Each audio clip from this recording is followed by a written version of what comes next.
Now a big round of applause for Scott Francis. A fantastic exhibition of unlimited aerobatics.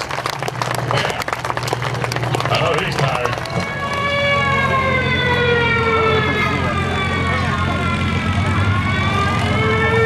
Many experts consider the Japanese Zero the pure dogfighting airplane of World War II.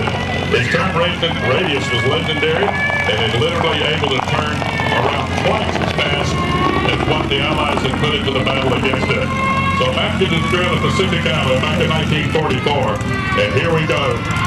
Sitting out in the crystal blue waters, a gentle wind blows toward the white sands of our tropical paradise, and we turn around now a few hundred yards from the United States Army Air Force airfield. Activity is everywhere, and Americans and the Allied team with the GIs on a fighter aircraft. That's what the sirens are sounding. We are under attack. The enemy Japanese fighter is sneaking across for an attack, and the fighter comes right at us. Everyone scrambles for cover, jumping into the air raid trenches, running to man the anti-aircraft guns. And we've got it right there as Doug Jackson brings in Tora 101.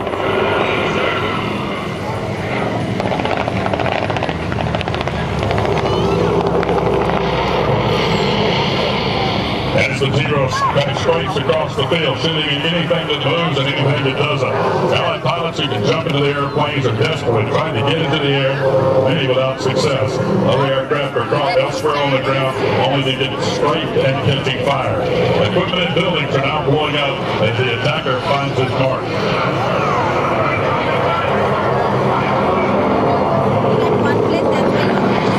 Coming in on to the right, the Zero streams by us with its all of its guns blazing.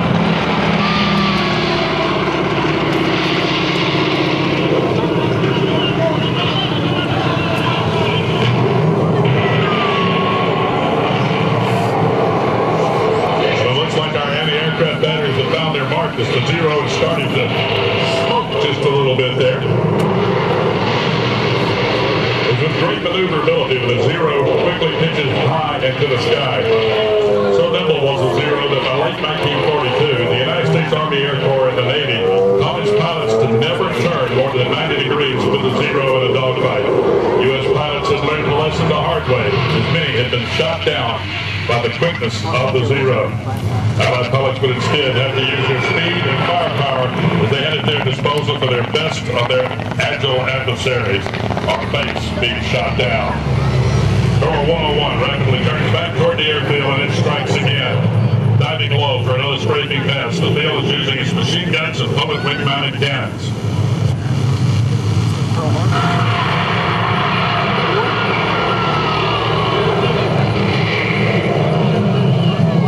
Zero today is a movie and TV star. It is actually a Zero replica of Tora 101. Tora 101 was in the 20th Century Fox Studios movie Tora, Tora, Tora, and in the Battle of Midway, and in the television series Baa Black Sheep. In 1969, Tora 101 was extensively modified for 20th Century Fox to look similar to the camera as a Japanese Zero. As such, it has many features of a real Zero. The real Zero was one of the great planes of World War II. For guns, it had two 7.7mm machine guns on top of the engine cowl and two devastating 20mm cannons located in each wing. One of its limitations, though, was it couldn't fire the machine guns or the cannon at the same time. The Tora 101 whips around once again, scraping the remaining planes on our field. We now have 100 that's becoming 100 as the anti-aircraft batteries begin to hit their marks and the engine starts to smoke even more. To keep the Zero light, and therefore it's nimble and quick, its Japanese designers did not build any heavy metal pilot armor or fuel tank protections. But the price was paid when the Zero does get hit by enemy gunfire. It quickly becomes deadly for its pilot. As we see here, a burst of three, the hits are being made and the smoke starts to trail from Tora 101.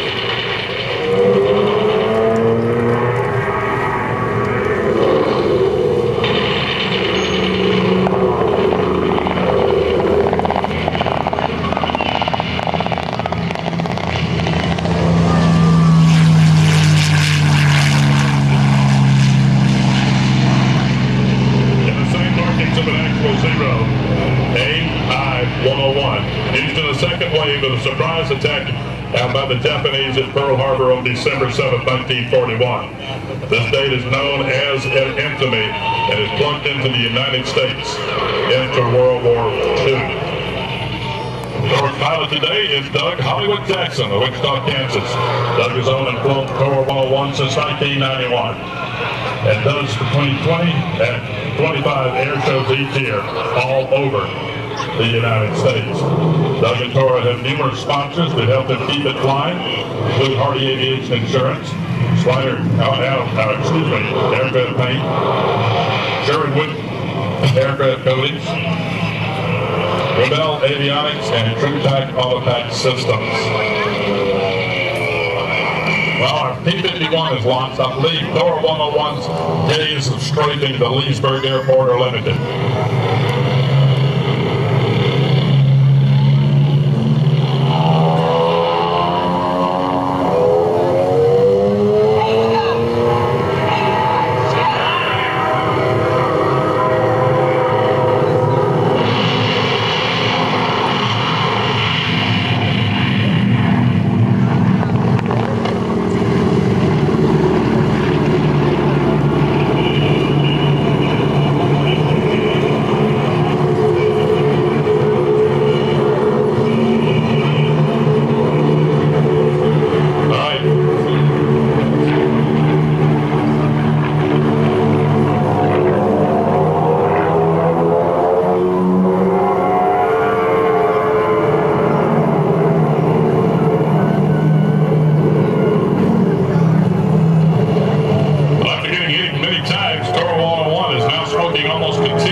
Job, but today Tora 101 is badly shut up and finished with today's battle.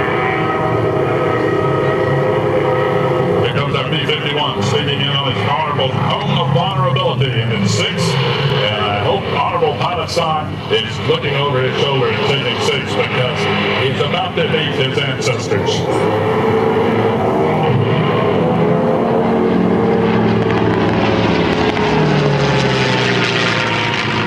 650 caliber machine guns on the wings of the P-51 did their job.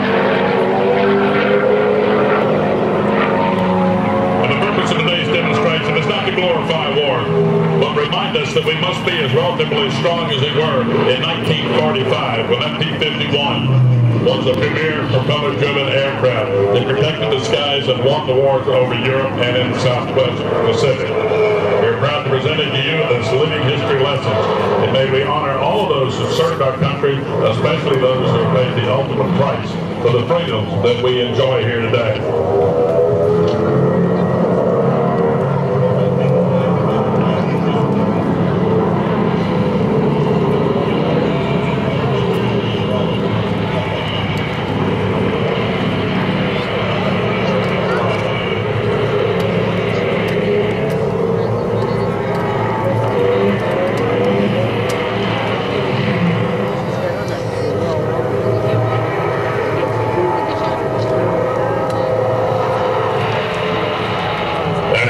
To recover our Japanese Zero, I'd like to thank our sponsors that include ProJet and the Loudoun County Economic Development. Also, our other generous sponsors that include the Potomac Air Center and all the other individuals who have made this possible, including Clute Financial Advisory Corporation, the Ashburn Hines Associates, ATI Solutions, Atlantic Airways, and Ed Flight School, Aviation Adventures, Effing Landscaping and Lawn Service, Leesburg Hangar Condominium Association, Loudoun Properties Condo Association, Loudoun Yellow Cab Company, Lou Beach, Middleburg Bank, Montstar Aviation, Watt Loudoun, SEJ Warburg, Star Buick GMC Trucks, the Re-Enhancement Group, Incorporated, and the Sheba Group. All of these organizations coming forward to help fund today's air show and make it possible for you to join us here today at the Leesburg Airport to see part of the systems that have been developed by Loudoun County to make this an economically viable area. And